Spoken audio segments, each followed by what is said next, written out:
Hi everybody, the newspaper publication in the UK that I actually consider to be the best newspaper publication, which is kind of like saying, hey, I'm the tallest kid in class. It's not really a badge of honour. Have called for a second referendum today. This is going to split people down the middle, isn't it? So I'm going to read quite a bit of this just to give you exactly what they are suggesting, and then give my thoughts afterwards. This is going to be interesting. So the title is "The referendum gave sovereignty to the British people, so now they deserve a final say on the Brexit deal." The article says this: "The Independent today launches a campaign to win for the British people the right to have a final say on Brexit. Come what may in the months ahead, we maintain our commitment to our readers to retain balance and present many different points of view. But on this subject, we believe a referendum on the final deal is right. We do so for three reasons. First, amid the chaos of recent months, one thing has become increasingly clear. Theresa May's approach, and indeed the chaos in Parliament, is not working." I second that. "We are simply not close enough to resolving so many big issues about which people care so much. The enormity of the task, the contradictions in both major parties, and the ferocious divisions in their ranks have now stretched our Parliament to its limits, to the point where the impasse leads us ever closer to an accidental Brexit, as the Foreign Secretary Mr. Jeremy most recently acknowledged, without a deal. Second, sovereignty rests with the people. The people should have the opportunity to finish what they began, to pause and consider whether they still want to go ahead with the Brexit course we're on, just as they would any major decision in their lives. Third, bear with me here. Third, while there are questions about the validity of another referendum, shouldn't the original outcome be delivered? We clearly know more now than we did in 2016, amid such deeply flawed campaigns on both sides. Ignoring these shortcomings and ploughing on regardless is a far bigger problem for democracy. Faced with the current turmoil in our politics and with dangers ahead coming into focus, it is surely undemocratic to deny people the chance to express their opinion afresh. There is just a chance, too, that a new referendum would provide a form of healing for a divided nation. The indisputable closure we all crave. Clarity may emerge. At the very least, it could be reassured that the losing side, whichever that may be, that the country had a chance to have its say on the final deal that is offered, rather than on the original opaque principle alone of exit from the EU. If there is no deal on offer, the ballot paper would be simple, a choice between leaving the EU with no deal or staying in the EU. If there is a proposed deal, then it would need to be three options on the ballot, expressed in some variety of preferential voting system. Accept the deal and leave the EU without a deal, or remain in the EU. The question of whether the voting system must wait for another day. One important lesson might be to explicitly make the referendum binding. That would add a formal air of finality to the episode. The final deal referendum would be relatively easy to organise compared with other difficulties ahead. Should an extension to the Article 50 period be needed to facilitate it, so be it. What is a few months compared with the forever that follows them? The author Robert Harris put this case for a final deal referendum differently in a recent tweet. Quote, "Strongly suspect there will be a second referendum, not for any noble reason, but because MPs will deliberately want to hand the screaming, defecating, vomiting baby back to its parents, the electorate, and let them decide what to do with it." Okay.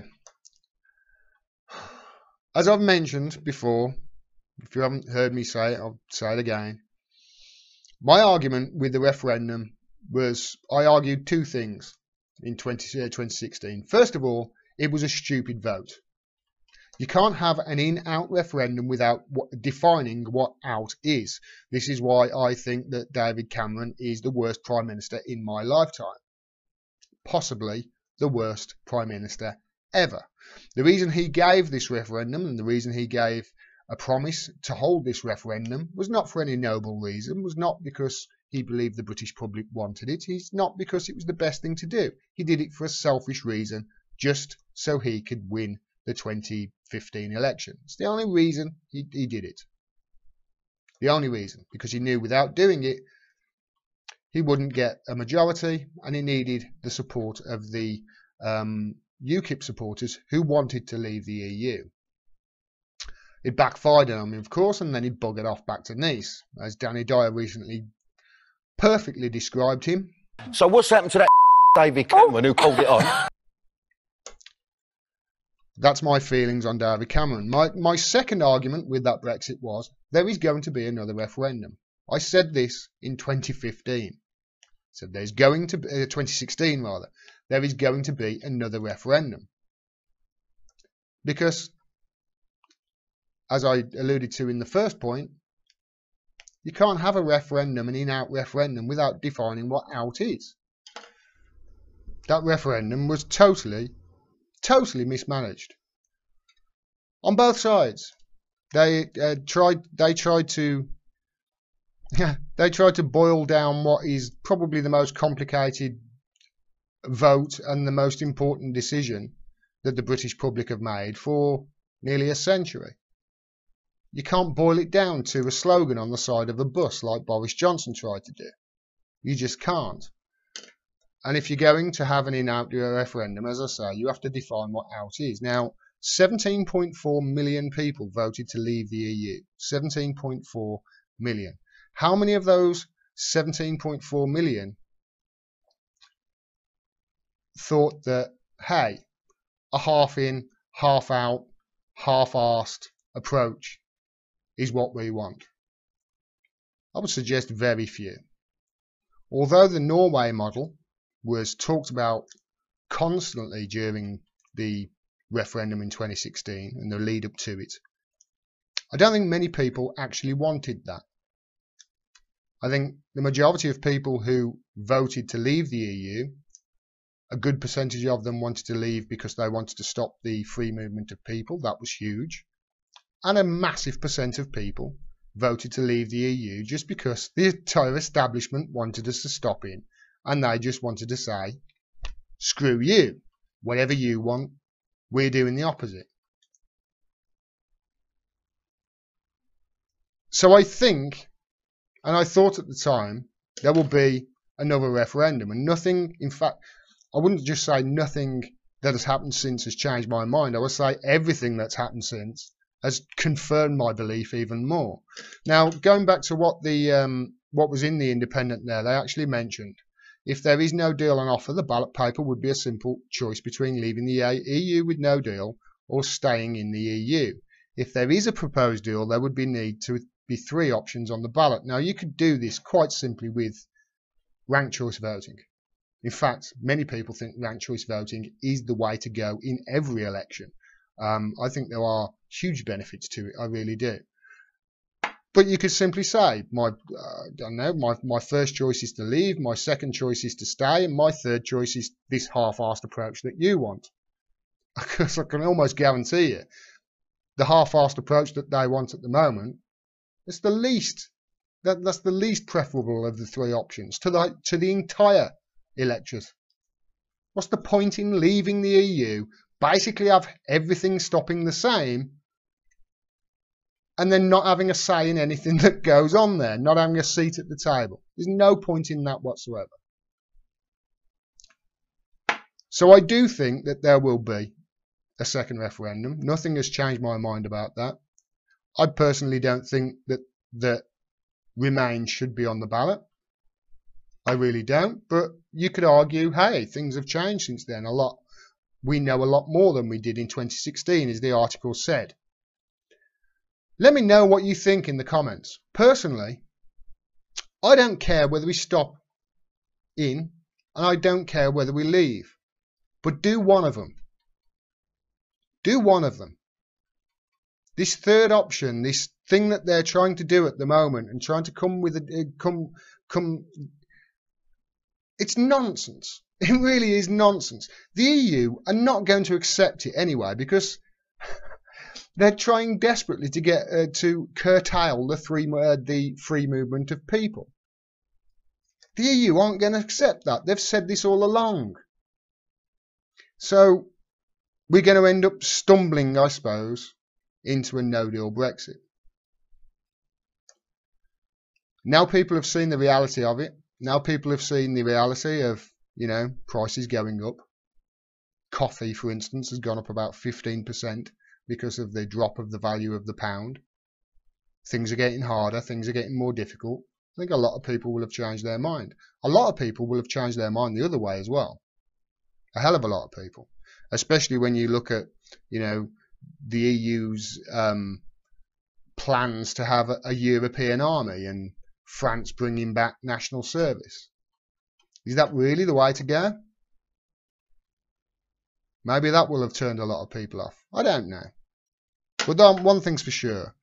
The British people did not vote for what they're trying to do right now. And it doesn't matter whether you look at what Theresa May is proposing or Jeremy Corbyn. I've said many times it's ridiculous. The both of them, it's ridiculous. Theresa May pretending that she wanted a hard Brexit when all along she wanted to stop in the EU. And when she turned the cards over, lo and behold, oh look, it's the softest of soft Brexits. And then she's saying she won't allow the EU to water that down. You can't water down water. And then Jeremy Corbyn, on the other hand, pretending he wants to stop in the EU when we all know he's been a huge critic of the EU for about 30 years. He wants to leave. Like I say, I don't care whether we leave or whether we stay. I really don't. I think either way, there are massive downsides to both of them. And very few benefits to both of them, to be quite honest. But one thing's for sure. In my opinion, if you're going to do one of those things, do one of those things. Don't try and do the half-arsed approach. Because that's something that very few people in Britain, I believe, want. Now, whether anybody is going to have the guts in the government to do this is another matter. I certainly don't think Theresa May has. And I certainly don't think Jeremy Corbyn will either. I think all along Jeremy Corbyn is trying to say as little as possible because he knows that by keeping his mouth shut about this, Theresa May is in a no-win situation and she's going to end up hanging herself. I still can't believe that she's hanging on to the Prime Ministership by her fingernails. I really, it's commendable the way she's hung on here, but sooner or later it's going to come to a head. And in my opinion, sooner or later we're going to have another referendum. Let me know what you think in the comments. Put a number 1 if you want to. Before you put the comment, just put 1 for stay.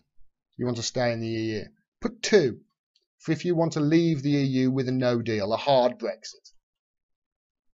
And 3 for if you want what both of them are proposing, which is a half-in, half-out solution. And just to bring back another point that I have brought back as well, if you do leave the EU, if there is a no deal, there is a massive problem. Massive problem. How do you solve the border problem between Northern Ireland and the Republic? How do you do that? Because so far, I don't think anybody has come up with a solution. That's where I've stood on it for the last 2 years. And finally, the media are catching up. Fine. I still don't know whether we should leave or should stay. Danny Dyer had it right when he said this. This whole Brexit thing, when you're judging them on Brexit, they don't know nothing about it. Who knows about Brexit? Yeah, quite. No one's got a fucking clue what Brexit is, yeah? You watch Question Time, it's comedy. Well, Nobody really knows what Brexit is. And everybody's views on Brexit and the best way to do it are, there's so many different theories as to which way we should go. But I do think that this second referendum is a possibility, and I have done since the very start. And That guy Robert Harris at the bottom of that article said it perfectly, especially if you look at the way the government and the opposition are. Neither of them seem to want to make a decision, a definitive decision, because they're too scared of losing support. They're just too scared of doing it. He said this, Robert Harris did: strongly suspect there will be a second referendum, not for any noble reason, but because MPs will desperately want to hand the screaming, defecating, vomiting baby back to its parents, the electorate, and let them decide what to do with it. If that's the case, what would you decide? Because at the moment, I still don't know. If you enjoyed this video, please click the bell down there and subscribe so you get a notification of next time I drop a video.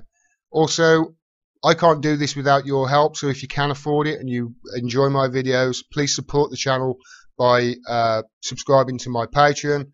Link is down there. You can do it for as little as $1 a month, and it really does help. If you can't afford it, that's fine. Please share my work and talk to other people about the issues that I bring up. Thanks very much for your support. Until next time, peace and take care.